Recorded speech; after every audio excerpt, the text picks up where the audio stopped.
ka zage mutuwan yaron nan ya fi mutuwan Annabi Muhammadu daraja a gaban mutane. Ku duba abin da yake faɗi.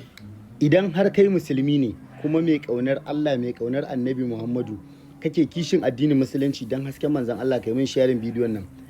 Jama'a na faɗa da babban murya na rantse da Allah idan har za mu yi ido hudu da bawan Allah nan billahi lazi la ilaha illa huwa a rayuwa ta fansa ko ni ko shi. Kamar yadda na faɗa a wancan bidiyo na ba laifin shi bane. Da dai ina addu'a Allah ya maganin shi to zarta shi ya wulakanta shi yadda yake kokarin wulakanta addinin yake kokarin wulakanta fiyayyen halitta, amma ba laifin shi bane, laifin Aminu J Town ne da ya je nemo ma addinin musulunci wannan magana har aka kai ga haka.